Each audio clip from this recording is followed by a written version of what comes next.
So, Rich, I've got a family vacation next week. I'm going to be out of town. We're going to the beach. Do you have any beach takes? Do you like the beach? I've got a love-hate relationship with the beach out here in California because the water comes down from Alaska and it also churns from deep from the Pacific Ocean. So it's extremely cold at all times of the year, but it's so pretty that it's hard not to go on nice drives and look at it, but not the best, not as good as the Atlantic Ocean. What about you? So to me, the beach is like Brian Robinson in best ball drafts.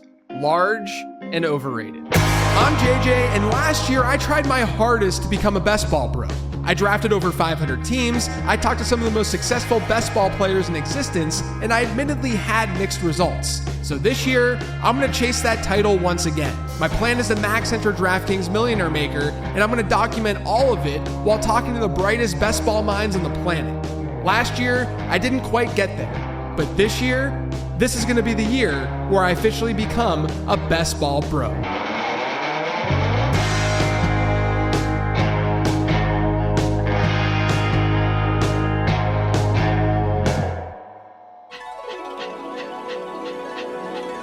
This episode is sponsored by DraftKings. There's no better way to lock in your fantasy dominance early than with Best Ball on DraftKings, where you draft once and ride your roster all season long. And right now, DraftKings is giving all customers a can't-miss offer. Draft one, get one. Enter a lineup in the $15 million Best Ball contest for just $20, and you'll score another Best Ball ticket to play free for a share of that $15 million, giving you a second shot to win big. It's easy. Just draft your dream team once, no weekly management required, and let your top scorers automatically start each week. Across the whole season, every breakout star, every clutch play, every touchdown will count towards your quest for a share of $15 million. I'm drafting over there all the time. It's an absolute blast. So download the DraftKings Daily Fantasy app now to draft your $20 best ball lineup to play for a share of $15 million and get a second ticket to play free for a share of that $15 million. That's two chances to win big without ever setting your lineup again. Draft one, get one, only on DraftKings. The crown is yours. Gambling problem? Call 1-800-GAMBLER. In New York, call 877-8-HOPE-NY or text HOPE-NY to 467-369. In Connecticut, help is available for problem gambling. Call 888-789-7777 or visit ccpg.org. 18 plus in most eligible states, but age varies by jurisdiction. Eligibility restrictions apply. Void where prohibited. One per customer. Enter the Best Ball $15 million headliner contest by 9/4/25 to get one bonus entry. $20 entry fee required. Reward expires in 30 days. See terms at DraftKings.com/NFL-best-ball. Sponsored by DK. Now back to the show. Welcome into another episode of Becoming a Best Ball Bro. I'm JJ Zacharyson, joined as always by Rich Ryan. Rich, what's going on, man? Doing good, man. Your live draft recording this today on Tuesday. So for the folks listening or watching on YouTube at Late Round FF, yesterday was very much West Coast dad approved because it was while I was making breakfast, getting the coffee ready. I could fire on 1.5x while I was getting some stuff done. So love that time. Hope you stick with it. Yeah, look, a lot of people commented about that. I did the show at 10 a.m. Eastern, and some people were commenting, like, you know, after the show was over, being like, man, you were up early this morning. I'm like, guys, I got two kids. One of them's not exactly. 7 yet.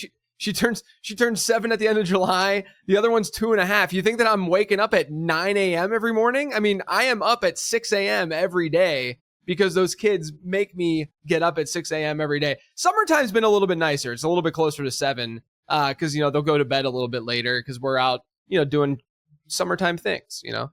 But yeah, man, I did it at 10 a.m. It was an easy time for me to do it. And if people are into that, I can do it at 10 a.m. more often. I didn't even think about the fact that I was reaching the West Coast demographic the way that I was reaching them. Yeah, honestly, it was the perfect way to start the day. I'm usually doing those chores, listening to some kind of podcast, but today I got to replace it with some info, some knowledge, and you had a query on that live stream that we're going to be able to dig into here. Yeah, let's do that. You know, I've been drafting. I think I'm only at like 26 or 27 milli makers at this point, and I'm trying to max it at 150. So a little bit behind, you know, David Kitchen, who works for Late Round Fantasy Football. Shout out Kitchen, who is the COO. He's in the 40s, so he's like 20 ahead of me right now. He's doing well, with keeping pace. I'm not. I need to basically do like 2 a day at this point to feel really good, but it's going to be more than 2 a day because I like to do it live and not slow drafts, with these things because, for all the reasons that we've talked about before. But on that live stream, I mentioned something that I want to talk about and that we'll talk about today. You brought some ADP data, and I want to see if my sort of intuition lines up with what the ADP data says. And that intuition is, it feels like a lot of these later round quarterbacks right now, they're moving up in ADP. And I'm not talking about like the Bo Nixes or Brock Purdy's or Dak Prescott's even of the world. I mean, I think Dak, you can maybe argue, but I'm speaking more to the fact that it seemed like in May when I was doing these drafts, I could wait a really long time at times and still get Bryce Young at a reasonable cost, or still get, obviously Aaron Rodgers hadn't signed anywhere yet. And we didn't know that we had an idea that he was going to be a Steeler, but we didn't know for sure that he was going to be a Steeler. And it felt like you could get those kinds of players like towards the tail end of your draft. But now you're getting them in round 12, round 13. And all of the quarterbacks are like dried up and done, starting quarterbacks, by the time you get to the end of round 14, which leaves 6 rounds of your draft with really not a whole lot of quarterback selections. And so I had this discussion on the live stream where, my particular build, which by the way, if you guys want to see a build that I personally like and prefer, I would check out that stream as the most recent one. So that would have been on June 24th. But I had a 3 quarterback build. I got Caleb Williams because I drafted Roma Dunze. And then I drafted, Matthew Golden. So I ended up going with Jordan Love.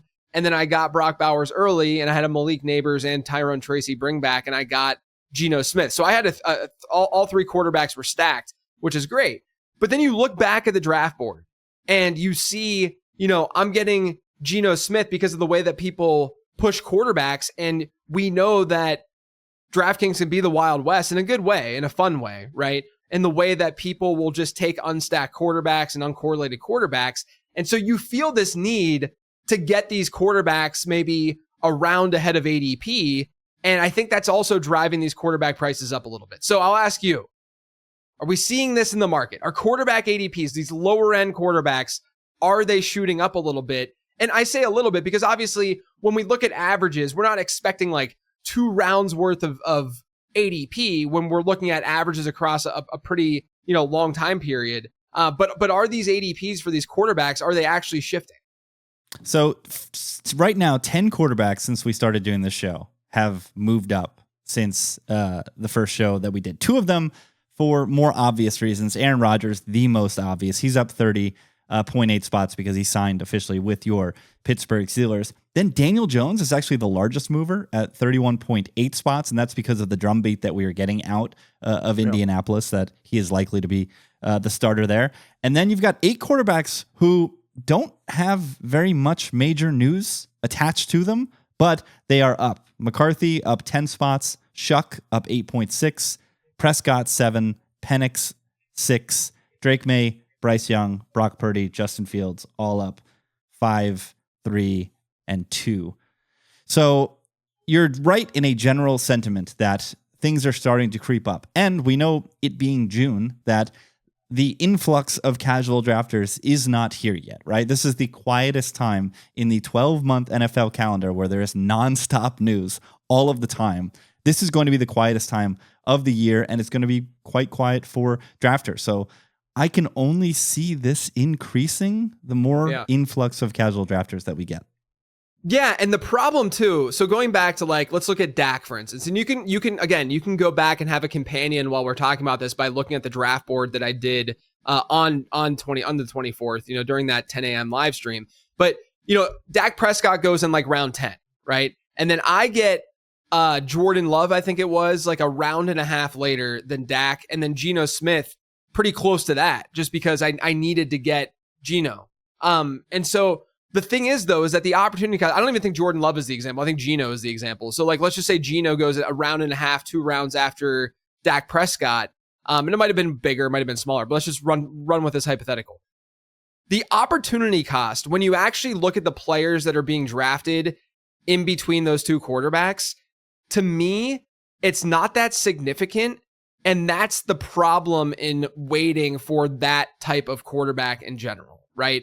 Where if you look at the opportunity cost, so the opportunity cost, the types of running backs that you're drafting Dak Prescott over in those rounds, Ramondre Stevenson, Javonte Williams, they're the kind of players, and wide receivers there too.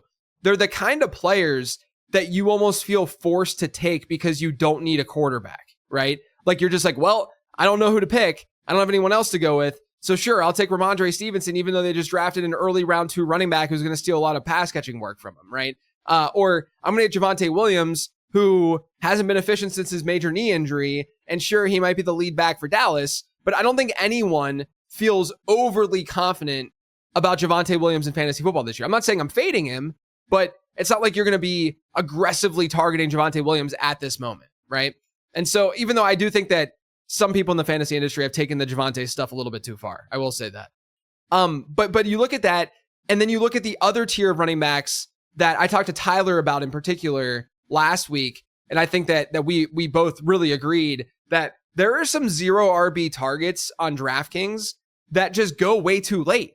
And I'm talking the kinds of players I'm talking about here. I've talked about Austin Eckler already, plenty on the show. You know, I think that Eckler's ADP is driven down by, sure, Brian Robinson. Sure, it's a mobile quarterback. And I do think Deebo Samuel is probably playing somewhat of a role with this, but I still think his ADP is way too low, Austin Eckler's.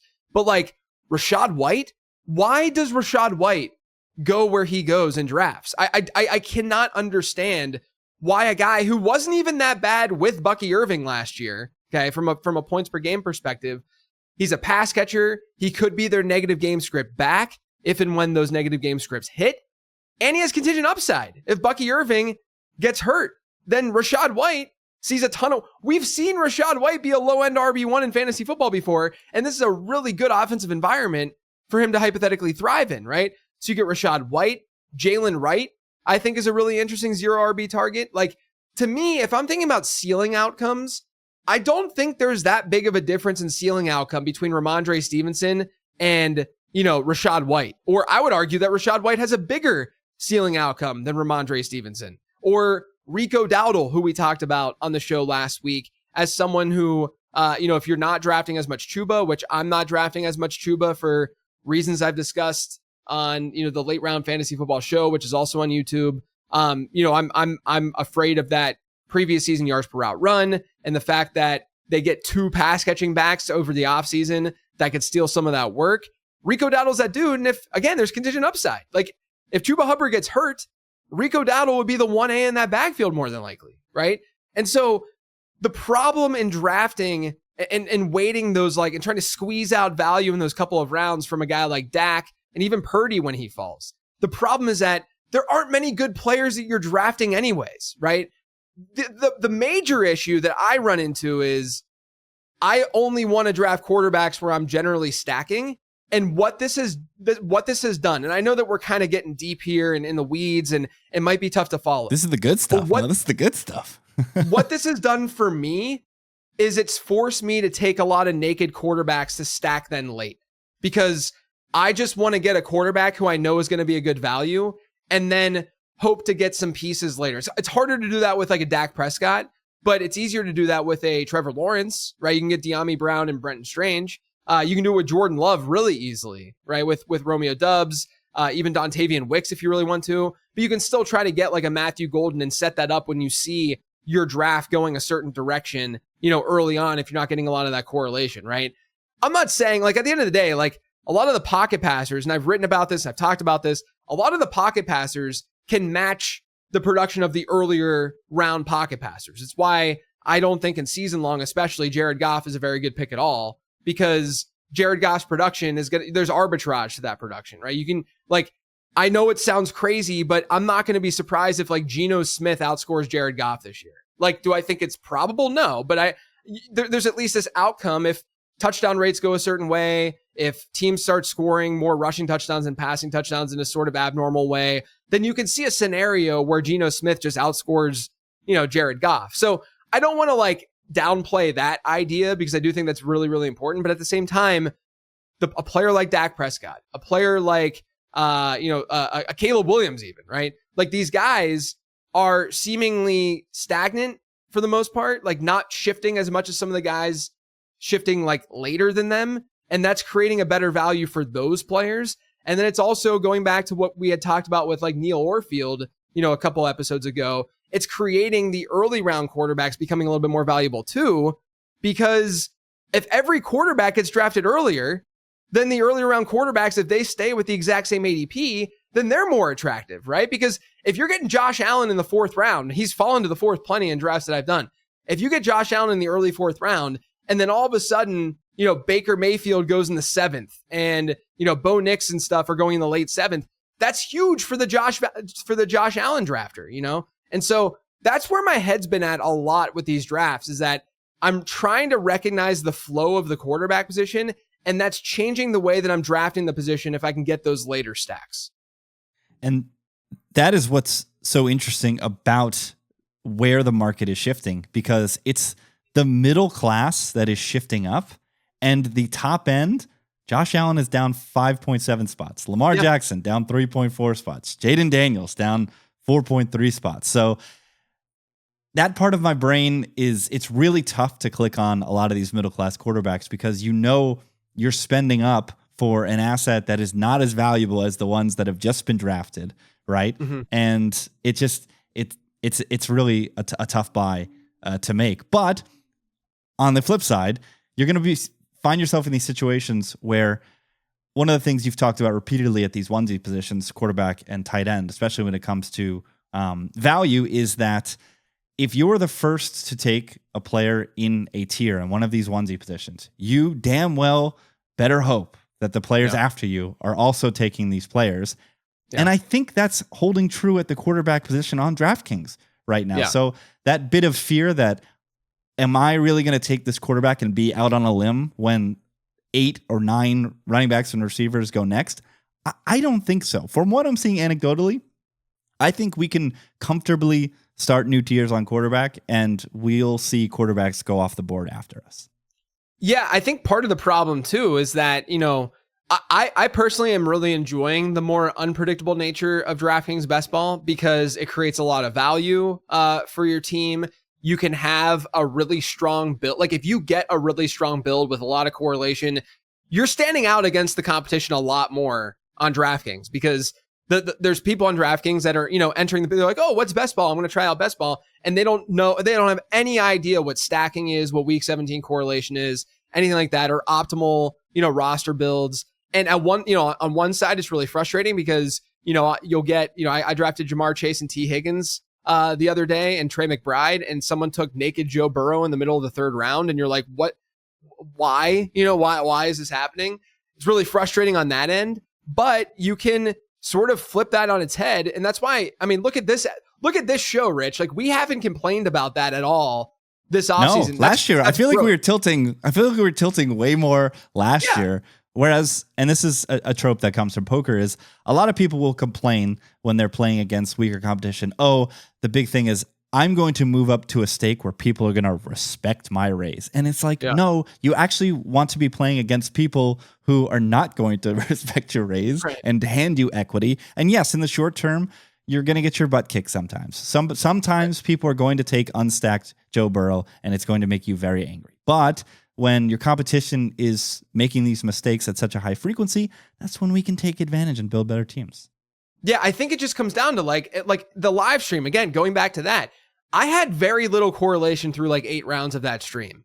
And I think a lot of people will feel, if you're consuming this podcast, if you're consuming best ball content, you're ahead of the curve in general, especially on DK, in terms of like your knowledge about best ball, right? So you're probably thinking through round 8, if you have no correlation, I'm screwed, because there's no correlation. You feel really unbalanced, and it's going to be, it feels tougher to land the plane, if you will. But it's really not that difficult. It's not nearly as difficult as you think, especially with the extra rounds too. And so I think that's really just where my mindset has shifted a lot drafting on DraftKings, is just knowing that it's not over when you don't have that early correlation, and it's okay. Like, look, I like like describing the quarterbacks as just like middle round quarterbacks doesn't do it enough justice, because there's a lot of pockets, right? Like there are times where Dak and Justin Herbert and like a Jordan Love type or whomever, they'll fall. And that's where I'm trying to attack and get those players when they do fall. I'm speaking more to the idea that when those players start to come off the board, you can't push it. You can't. The avalanche is coming. The famous receiver avalanche that we talked about last year. Yeah. There is a end of round 9, beginning of round 10 quarterback avalanche, and you better get out ahead of it. Right. You can't. It's one of those things like you don't want to be at the end of a run, right? Because then you're just devaluing that player. But at the same time, it dries up. It runs out. You can get screwed if you don't, react to that run happening. And it's harder to do that when you're at the turn. And so you do have to push it a little bit. Not push it, actually do the opposite, because pushing would mean that you push guys later in the draft. You have to attack it more aggressively than you otherwise think that you should, right? Like even the draft today, dude, like I had Rome Odunze and I wanted Caleb Williams. And that was in the 11 spot. Usually in the 11 spot, when the team had Jaden Daniels next to me, right? All day in a rational, logical world, I would not draft Caleb Williams and wait until it comes back around because it's only 2 more picks. And I'd get the running back or wide receiver that I liked more and then just get Caleb Williams in the next round because they got Jaden Daniels. You can't do that. And that, at the end of the day, is why these ADPs, I think, are rising, because there's a lot of panic. But the panic, in my opinion, is justified at the end of the day. Yeah, no, absolutely. And again, so this hits on multiple things that we've discussed. This is also one of the reasons why I think it's so valuable to be doing these fast drafts, because you can pay attention and make your decisions based on what's actually happening, as opposed to just opening up your lineup and trying to refigure out what you're doing and what round it is and recalibrate. Yeah, it's a good point. So today's guest, I did talk about the quarterback position with him. It's Mike Leone, a good friend of mine from Establish the Run. He's been a successful best ball player in the past. I was going to say DFS player, but he's also been a very successful DFS player. He's done a ton of research in best ball, probably more research than like almost any other human on the planet with best ball stuff. So obviously has a ton of knowledge he brings to the table. We talked about the quarterback position, and he talked about really liking those middle round, more like boring kind of pocket passer types, because he, feels that he would be able to match, with 3 of them, and with that extra round of DraftKings, match some of the earlier round quarterback stuff. So it's an interesting conversation that I think, that quarterback conversation that will tie in really well with what we just discussed to enter and start this show. But we talk about DraftKings being a full PPR format. Again, the quarterback landscape, elite tight end. He has some interesting elite tight end takes. So much more. Super sharp guy, super awesome guy. So without further ado, here is my interview with Mike Leone. All right, Leone, with DraftKings being a PPR platform, I got to ask you, how does that shift the way that you draft? I know you've done so much research on best ball. I think you might have, like from an analytical perspective, there are a few people I think on planet Earth who have done more, work within best ball than you have. So I should preface all of this with that. But with DraftKings being full PPR, how does that shift your draft strategy?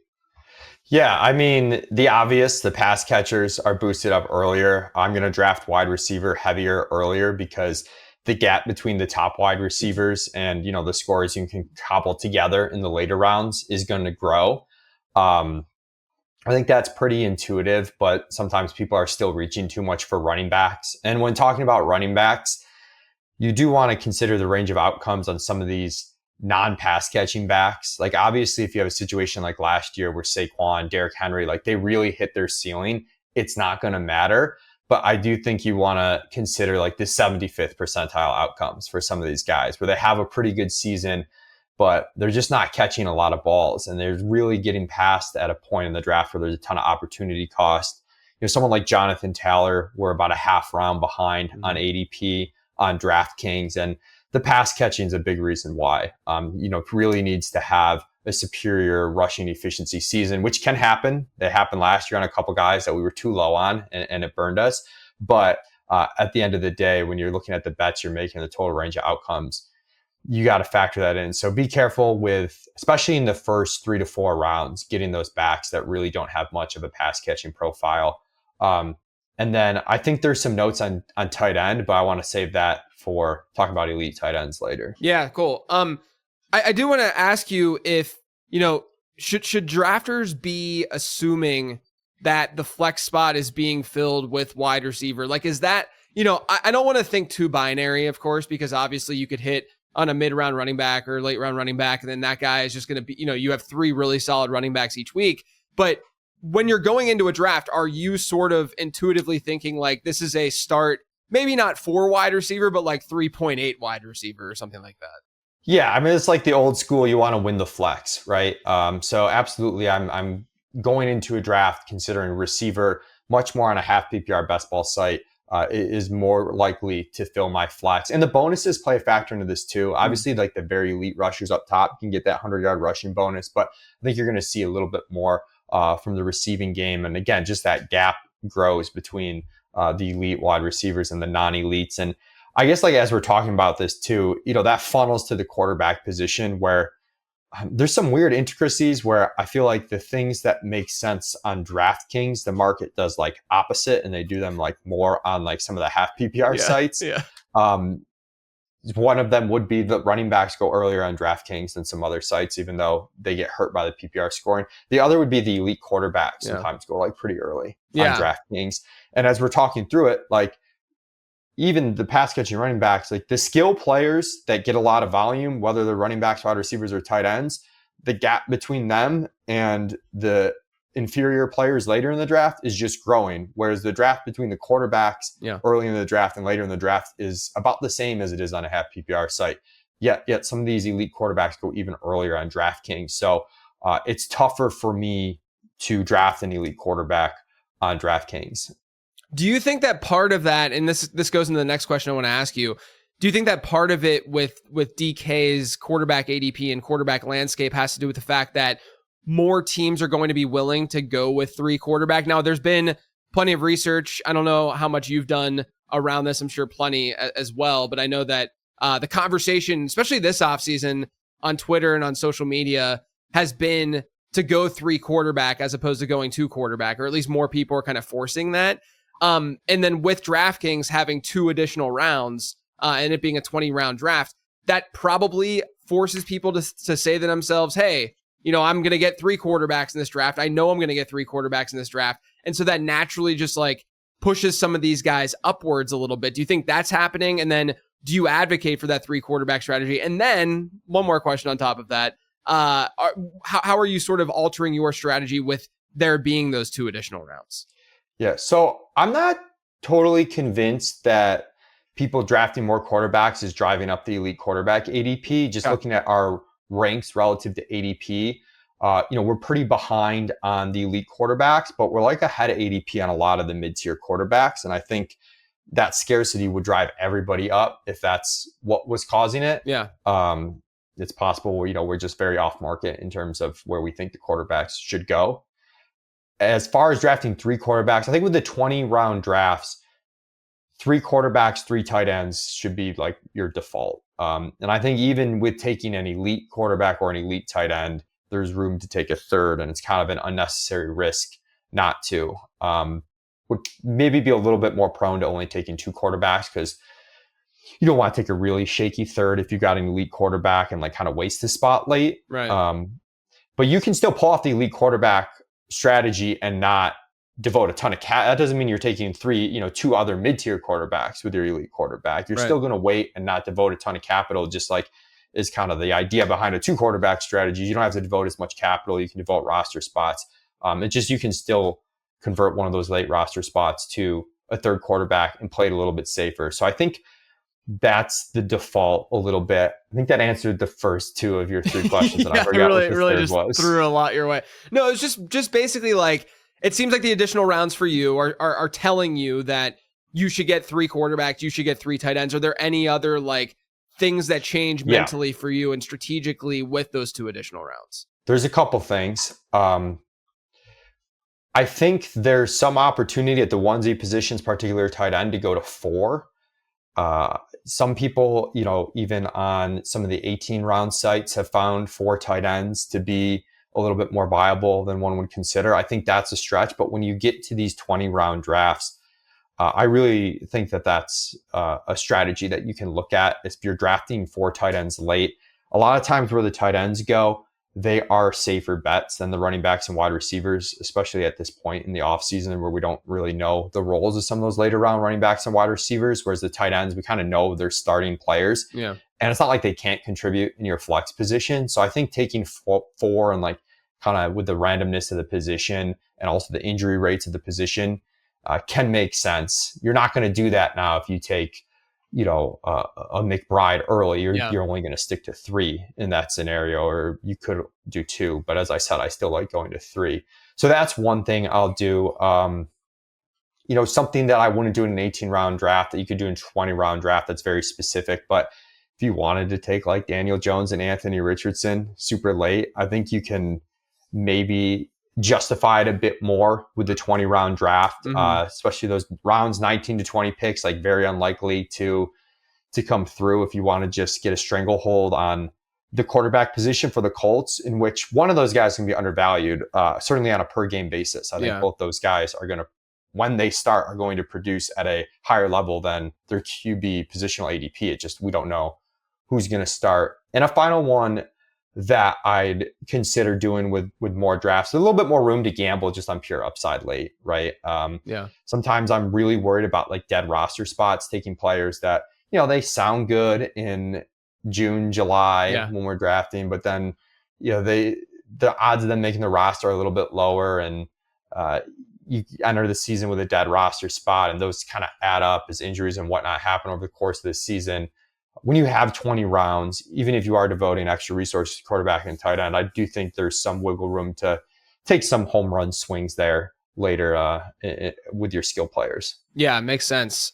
When you look at how best ball drafters typically draft, I asked this to Tyler, Emo Cowboy, last week on the show. When you look at how best ball drafters just traditionally draft, what's one thing that you think that drafters are doing sort of incorrectly overall? Yeah, so I have 2 answers. I have like one for like, I guess maybe more beginner casuals and one for more advanced players.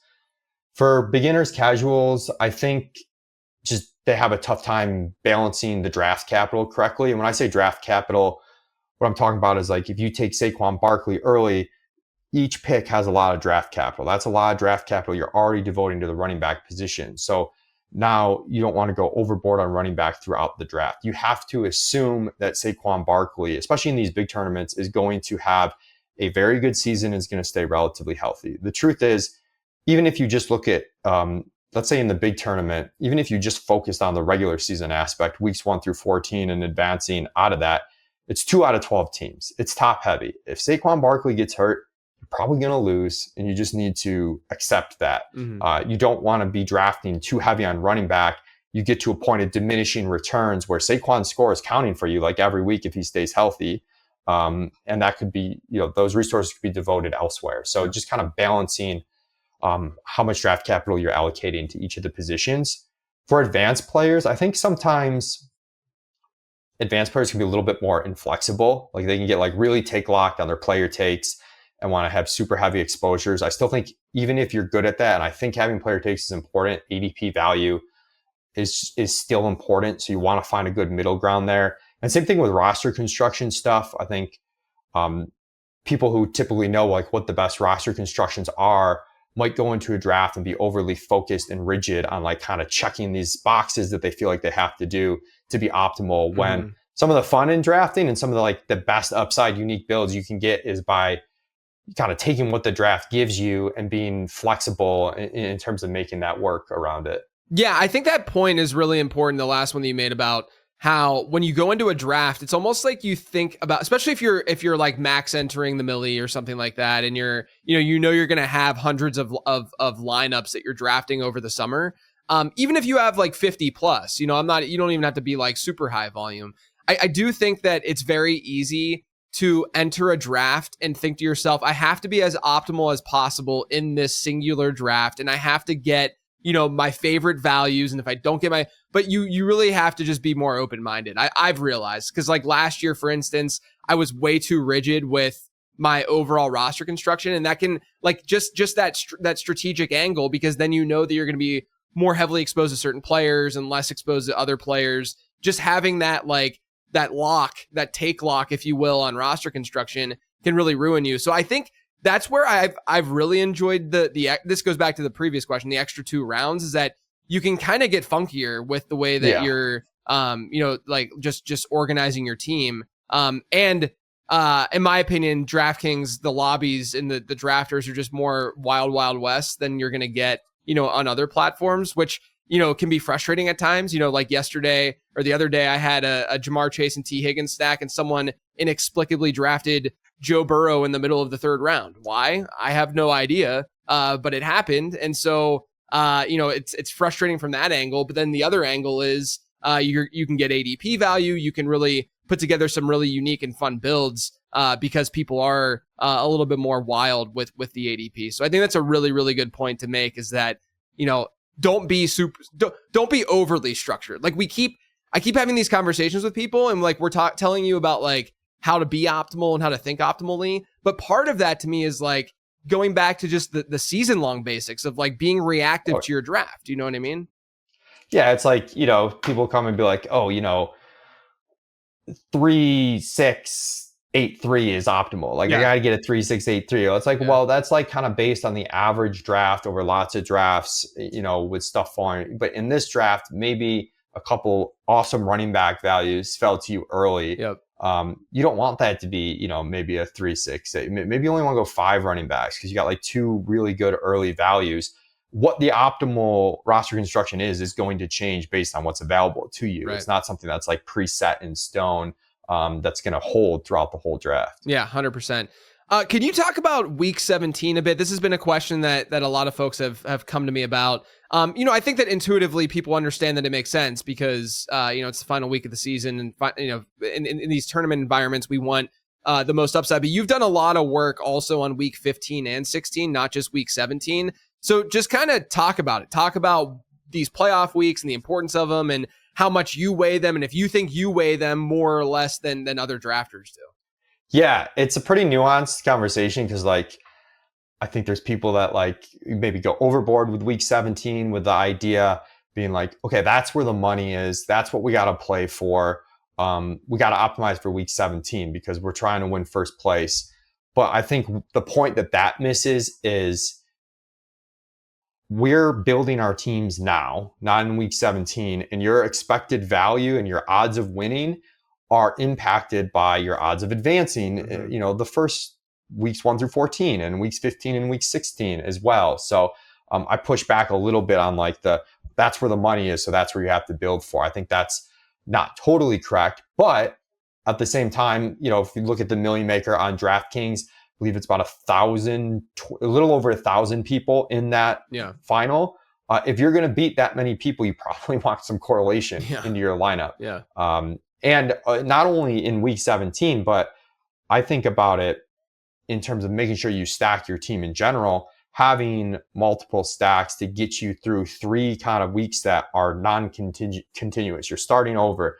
You advance out of the regular season, you got to win week 15, then you got to win week 16, then you got to win week 17. And one way to do that is to have multiple quarterbacks stacked, where maybe one stack hits in week 15, a different stack hits in week 16, and then you can kind of ping pong that in week 17. Maybe helps you get some unique combinations through to that final week. But as far as completing a game stack, which I consider to be at least one same team pass catcher stacked with your quarterback and one opponent coming back, the data I've seen, which has been more geared to like half PPR sites because DraftKings hasn't, released the full data, though I think this year they may be. That shows if you have 3 quarterbacks game stacked, like the odds of winning a finals, can increase as much as like 20% over average. If you don't have any of your quarterbacks stacked, your odds of winning the finals is going to be below average. And then 1 quarterback stacked is kind of like neutral, and 2 is very good as well in terms of game stacks on a specific week. So it is important that correlation does matter. It just kind of, you don't want to go overboard with it. And you brought up weeks 15 and 16. That's important to stack for too, but it's not as much fun to think about. So it gets overlooked. So if everyone's trying to complete these week 17 game stacks, which, the DraftKings tournament's big enough, I don't know if you have to overly worry about like the combined ownership rates, but maybe a little bit. Mm-hmm. But people aren't doing it for weeks 15 and 16. So maybe your bang for your buck is actually better game stacking there where people aren't doing it and you're getting these correlations that the field isn't going to have. The reason why it's a little bit less important is because you're advancing 1 out of 12 in weeks 15 and 16, as opposed to trying to win 1,000-person field. Right. So I talked a lot there about it. But one final note, I will say, like, always completing an additional team stack is more important than completing a game stack. Yeah. Like, if I've got CJ Stroud stacked and I've got Trevor Lawrence unstacked, it's more important for me to draft a pass catcher with Trevor Lawrence to complete that stack than it is to get an opponent of CJ Stroud's in week 17, because those team stacks are going to help you advance in the regular season, weeks 15, week 16, and week 17. Yeah, and speaking of those team stacks, I remember years ago when you first did your first like big study on stacking, because we were texting about it and stuff, and I had used and referenced it on a mailbag episode. And one of the things that you brought up in that, because it was more, it was actually like sort of season long focused and stuff too. I remember, like, it wasn't only like a best ball focused thing. I think it was just season long. But one of the notes that you made in that study and in that research was that, and I try to apply this when speaking about this in best ball too. But when people are stacking, especially in best ball, they think about the weekly upside only, right? But there's also the season long upside, where if you hit on the stack, that ends up just the offense in general ends up outperforming expectation by a whole lot, then your team is going to outperform expectation generally. You know, you'll have better odds to outperform expectation. So like going back to your Houston example, if you have CJ Stroud, Nico Collins, and Jaden Higgins, let's say, and you get them all at ADP, but you know, obviously you're going to get, you know, weekly spikes whenever, you know, Nico Collins has 2 touchdowns and CJ Stroud throws 4 and the other 2 are to Jaden Higgins, let's say, you know, in a perfect world for your team, you get that weekly spike. But what if Houston is the team that ends up outperforming expectation on a touchdowns per game rate by a whole lot? Then all of a sudden you're going to get that more frequently. And then if you get that more frequently, then you're going to outpace, you know, expectation in the way that, you know, other teams are performing as well. I think that's something that often goes sort of untalked about with stacking in general. Yeah, and to expand on that, I think sometimes people think about only the upside component of why we correlate, but there's also an odds of getting things right in terms of why we correlate. You do what you just said with Houston, you have to get one thing right, and you've gotten 3 spots that have paid off on ADP, as opposed to like, if you have a lot of hubris and you're like, well, no, this is the best receiver to take in this round, this is the best quarterback to take in this round, and like, you know, yeah, I've got Stroud, but I like, you know, this other rookie receiver better than Higgins. You're fighting an uphill battle. You've got to get 3 things right now, whereas I might only have to get 1 thing right to have it pay off. And you have to think through each draft.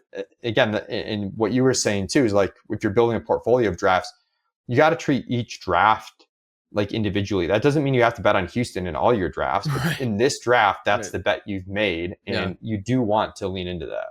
Yeah. All right. Let's keep talking about stacking. I want to ask you kind of 2 questions into one, because I'm making things more and more complicated for you throughout today's show. So with stacking, should you, number 1, include running backs in those stacks? But then number 2, there's been a lot of chatter over the last couple of years, and I know that ETR has done some research and some work on this, but stacking backfields. So let's say getting Bayshal Tutin and Travis Etienne, as opposed to just, you know, placing a bet on one of those players in a particular draft. So are you, when you're stacking, should people be leaning into running back as well in those stacks? And then the second point and the second question is, what about getting multiple backs when they're cheaper out of those backfields? Yeah. So first off, what we just said about the seasonal correlation with the team really applies to the running back position as well. If the offense rolls, everybody rolls. So yeah, I think from an advance rate perspective, you want to include running backs in your stack, because again, you're just betting on that offense. I was just talking to Thorman over at ETR about something this morning, and he's looking at the TDs over expected leaders. Jahmyr Gibbs, Amon-Ra St. Brown, Jamison Williams, all in the top 20, you know, because the Lions, you know, went nuts. So keep that in mind. I also think sometimes for the weekly upside component, people want to avoid stacking running backs with the quarterback, because kind of the mindset's very narrow of like, this is a passing script or this is a rushing script. Yeah. And there's some truth to that, certainly. Yeah. it is definitely less valuable from a weekly upside component. But as someone who's like messed around with DFS sims and has played a lot of DFS over the years, you'd be amazed how many weeks are decided by like one team just really outperforming all the other teams and the running back being included in there. In a build that you would think, oh, I can't build that because we're like so narrow-minded thinking, Jared Goff throws this game, so it's got to be Sam Laporte and Amon-Ra St. Brown. I can't have David Montgomery in here. And then Dave, they score 45 points.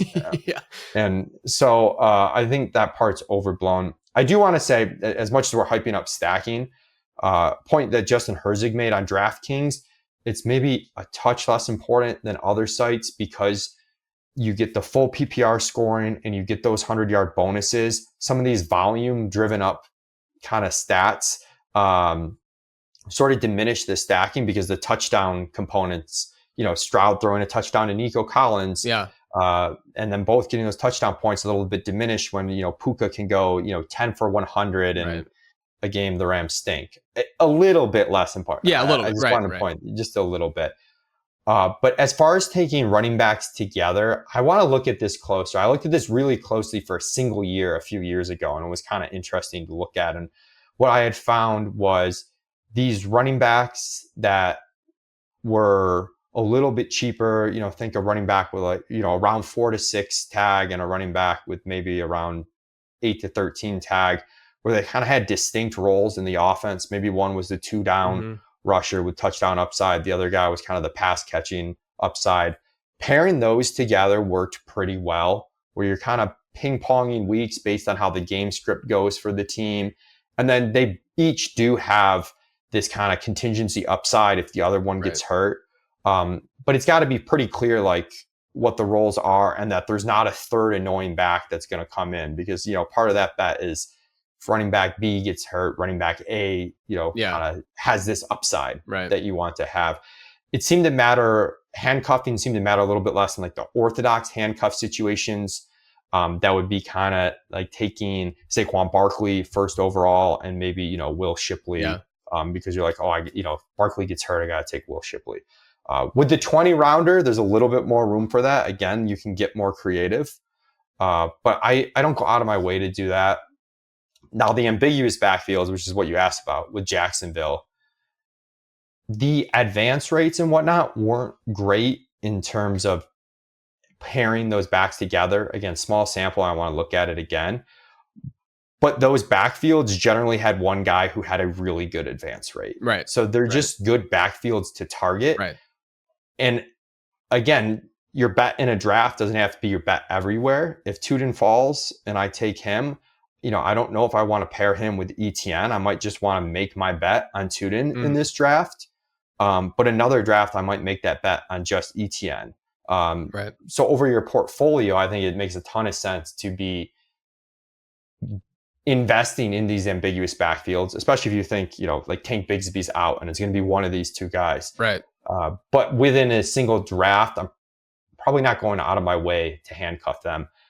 One caveat is I will try anything if the value is really good. If I get ETN around pass value and I can get Tuten around pass value, I'm going to pair them together in that situation. Yeah, I like that answer. I mean, it does make a lot more sense. I mean, do you think that there's any validity to, maybe you're only doing 20 or 30 drafts this summer, and as a result, you don't have the breadth of portfolio, and so you would then pair them, in those circumstances? Because look, you and I have both done so much research on these ambiguous backfields at this point that, like, we know that when they are truly ambiguous in this way, that's where the money's at, right? And so would it make more sense then if you're only doing fewer drafts to maybe pair them up more frequently? I don't think so. I still think you want to make your bet in an individual draft and kind of like assume it goes that way. Now, if I'm looking at this situation wrong, and maybe this is like kind of a dual role backfield that I mentioned, then maybe there is more legitimacy there. And I do think whenever you start getting into the backfields where, both guys are beyond round 8, which is the case in Jacksonville, I believe, the cost isn't too bad. But I think just because you're doing 30 teams, I still think you want to optimize each team, Yeah. sort of like give yourself the best chance within that team.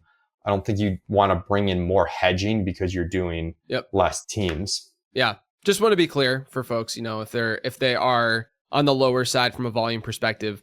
Who are your favorite stacks right now over on DraftKings? So I really like a lot of the mid-tier quarterbacks this year and some teams that are stackable around with them. I think it's pretty deep, and there's you see this all the time. You know this better than anyone with the pocket passers. There's a lot of chasing what happened the previous year in both directions. Last year, CJ Stroud was probably going way too early. This year, I think he's going too late. And on DraftKings, where the rookie receivers are cheaper than on other sites, very stackable for Stroud to get, Higgins and Noel late. Really like Nico at the 1-2 turn. I think even Christian Kirk is a very good best ball player. Sometimes in best ball, we think of, you got to shoot for upside, but kind of these guys that are going to be out there and rack up some volume consistently and give you usable scores quite frequently. I think Christian Kirk can be that for Houston. And you can I'm not a big Dalton Schultz fan, but it's not hard to tack him on very late. So I like the Texans. I like the Jaguars. I like the Dolphins. I think these are three teams with highly drafted quarterbacks that if things break right, it's that case where everyone is going to benefit and pay off ADP. The price tags on Tyreek and Waddle are cheaper than they've been the past few years. If they can stay healthy, it's a big if, but I think there's a ton of upside there. And in Jacksonville, you've got Brian Thomas, just an elite player. You've got Travis Hunter, who's a special prospect, but because of the unique situation he's in, he's not going, nearly. I mean, if he was wide receiver only, this is someone that would be going kind of where we had, Malik Neighbors going last year, somewhere in that range. But so if you're willing to take those risks, and again, quarterbacks that have some sort of pedigree, and you've got a new coaching staff in Jacksonville as well. Guy who had success with Baker in Tampa. And there's just more uncertainty in those situations. And those are kind of the ones you want to buy in. Like there's uncertainty with the Bears, but everyone's sort of buying into that because it's not flying under the radar. Jacksonville people might not be buying into as much. Yeah, I love those answers. All right, let's talk about tight end. You started to chat about that a little bit earlier. Are you in or out on elite tight ends? And what does the data kind of say about them? So I think I'm in, but the data is a little tricky because there's such a small sample each year. It's like Travis Kelce has a year where he goes nuts and it's like elite tight ends amazing. Right. And then we have a year like last year, a couple years where a few of the elite tight ends disappoint and it's like, man, you really should have just taken 3 late tight ends. Yeah. So the data is tough to pin down on elite tight end. And I think sometimes the conversation's almost skewed too structurally as a result, where there's kind of people are like, oh, you need an elite tight end because, the positional advantage you can get is greater than the positional advantage you can get elsewhere, especially in the playoff weeks. You get these tight end spike weeks, no one can compete. And there's validity to that, but I think it can be overblown. I think the other side can maybe, look at failure rates and like overly focus on that. So we're kind of just focused on getting like our inputs right on the tight ends and sort of seeing how the value over replacement player works.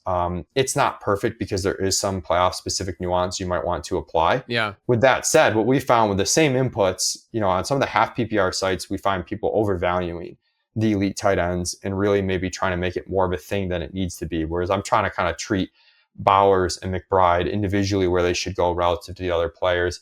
And then a full PPR site like DraftKings, we have them undervalued. And I think a lot of their value is like way more volume than these later tight ends. And we talked about this with the PPR scoring, but a cherry pick stat line. But if McBride goes 8 for 100 in a game without scoring on a normal half PPR site, that's 14 fantasy points. Hunter Henry goes 3 for 30 with a touchdown. Yeah. He's scoring 10.5 points. Like it's like a 3-point difference. It's not a huge edge. On DraftKings, that gap grows to like 9 points.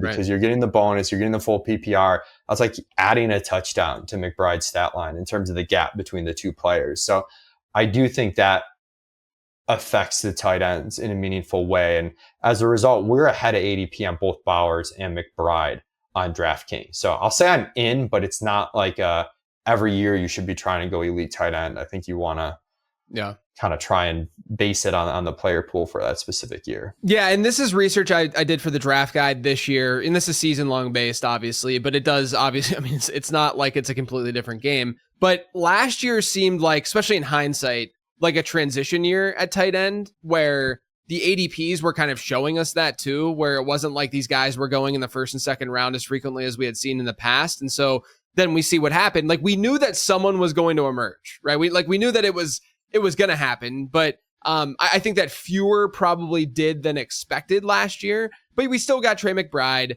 we still got George Kittle, and we still got Brock Bowers, right? And it seems like this year, and if you look at like the predictability of early round tight ends and how, where they're drafted and how they finished, top 3-ish tight ends usually are the guy. And of course, this is in a sample that includes Travis Kelce, Rob Gronkowski, all of that. But even when you remove those guys from the sample, the guys, who are top 3 or so in ADP that aren't them still are giving you like the big outputs at the end of the season. And so I do think, and this kind of goes to, or it definitely goes to quarterbacks too, in my opinion, where like, we can look at VORP, and I want to maybe get your thoughts. This will just be sort of like a freestyle about this, because I think it's just a really important aspect of fantasy football that doesn't get talked about enough.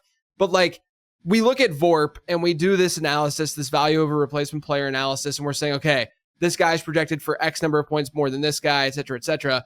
But there's a predictability angle to this that is not really spoken about enough, where we know pretty factually, I should say, but maybe that's too strong of a word, who the top quarterbacks are going to be this year. Like Josh Allen's been a top 2 quarterback in fantasy football for like 6 straight years. Jalen Hurts, we know who that's going to, we know he's going to get it done.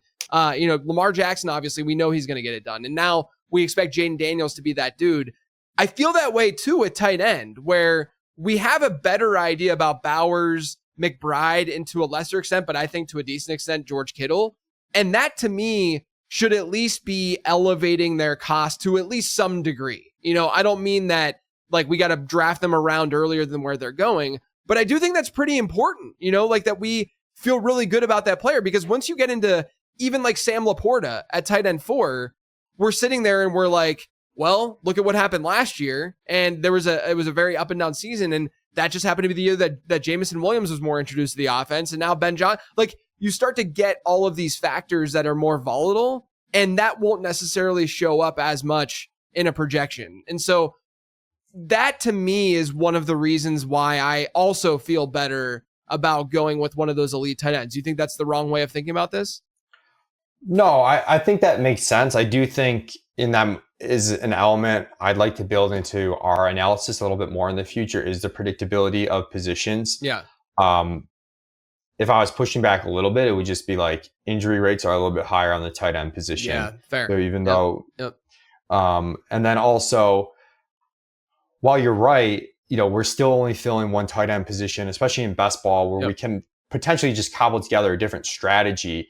And there's still an opportunity cost to, like, are you taking Brock Bowers or are you taking, Derrick Henry or Drake London? Right. Like there's still, even though you're right in terms of the predictability of the position, especially in terms of the finishing order, like on a per game finishing order, the variance between Brock Bowers at the tight end position is way less than the variance of like Drake London at the wide receiver position. Right.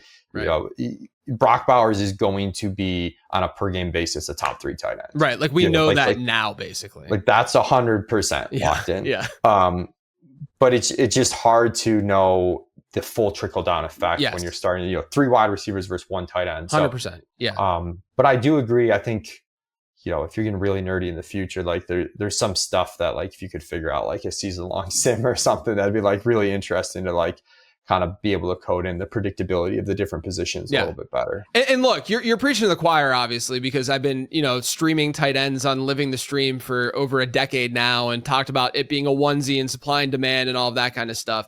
And so, I totally agree. And I think at the end of the day, what I've sort of come to the conclusion of is that in these environments, I'm usually just going early or just not at all, right? I'm really just getting those 3 late round tight ends and feeling better about it, as opposed to like really forcing it with Sam Laporta, really forcing it with TJ Hawkinson, and really forcing it with Travis Kelce, just because historically that's where the predictability has fallen off. And I think that's where even within this, environment, and this tight end landscape, that's where the volatility really begins, is kind of after the George Kittle range.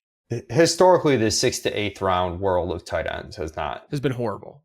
Done well. There's a lot of risk in those profiles.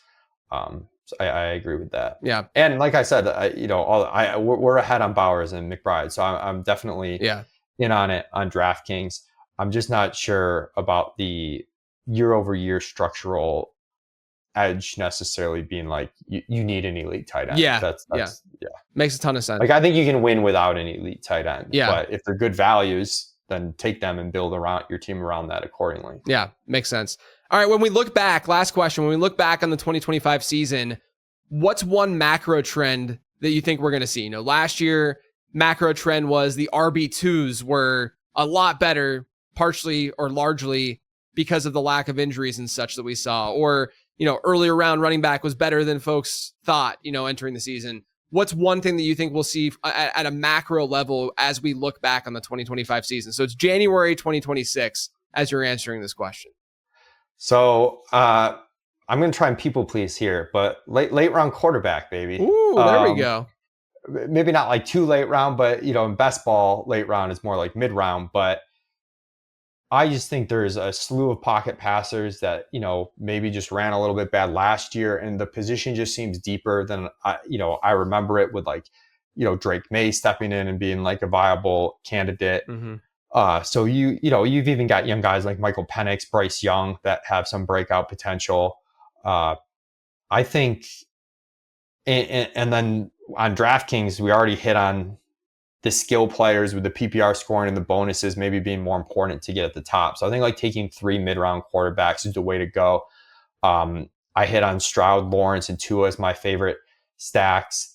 But you get Dak Prescott in there, who's added weapons and had a huge season in the past. And why is his ADP much lower than before? It's, just all based on recent history. So I really think the mid-round quarterback's the way to go. And this might just be perception, but I feel like the skill players in the first 6 rounds are a bit better than we've had in some previous years.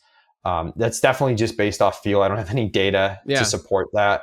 But we had a slew of running backs last year, change teams and get in better situations that all hit, and they're still with those teams this year. You've added Ashton Genty to the running back player pool. Chase Brown broke out and is a type of guy that we actually like. And the wide receiver position, we're going to get Rashee Rice back. We had some Xavier Worthy breakout. We have, some early rookie receivers and McMillan and Travis Hunter. I just think those first 6 to 7 rounds are pretty deep at skill players. So I really like the 3 quarterback builds this year more than I have in the past. Yeah.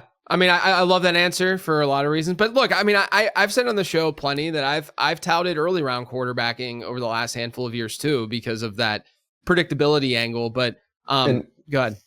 I was just jump in there, and it's different between best ball too and regular redraft, where I'm, in best ball, I'm getting the benefit. I got 3 of these guys. I just need one of them to match, Allen, or just be close, and then the stackability of bringing along the teammates. So it's a pretty big difference there, where I don't think these quarterbacks have top 6 quarterback upside that I'm mentioning. Mm-hmm. But I think they could all be the Baker Mayfield of this year, which is really good. And you get a bunch of bets on that. If you're more traditional, casual redraft league, you're going to put more emphasis on hey, I can beat my opponents elsewhere. Let me lock in these elite quarterbacks. To your point, the predictability, we know who the top 5 quarterbacks pretty much are going to be, at least 75% of them. Yeah. I think that's the key difference, if you were to just high level this between best ball and season long, is that you have to think about the predictability side, and can you match that with players automatically going into your lineup with these spiked weeks. And I agree, especially with those extra 2 rounds, just to bring things back to the beginning of the show, especially with those final 2 rounds and those extra 2 rounds, it's easier to get 3 quarterbacks in there. And if you can get If you understand the volatility of passing production and touchdown rates and stuff like that, you can throw together the Trevor Lawrences and the CJ Strouds of the world and Bryce Youngs, who actually has some mobility upside too. You can put them together and match that kind of production. So that makes a ton of sense. Leone, this was great as usual. I'm sure everyone's gonna walk away with some more knowledge about best ball. Let everyone know what you're working on, where they can find you, and what you guys have going on over at ETR. Yeah, you can just head over to establishtheRun.com to find all my stuff. Part of the rankings team, we have rankings for a ton of different formats, including DraftKings top 300 specifically for best ball. So make sure to check us out there. Once the season rolls around too, will be a great home for you for DFS content and projections. Yes, absolutely. You can find all my stuff over on lateround.com. Make sure, people, that you are pre-ordering the late round draft guide. That goes out July 1st. That will go up in price on July 1st. So pre-order before then. I got to get that thing done because I only have about a week to go until that thing launches. But check it all out, lateround.com. Make sure you're subscribed. And make sure you check out the YouTube channel as well, youtube.com/@lateroundff. As always, everyone, thanks for tuning in.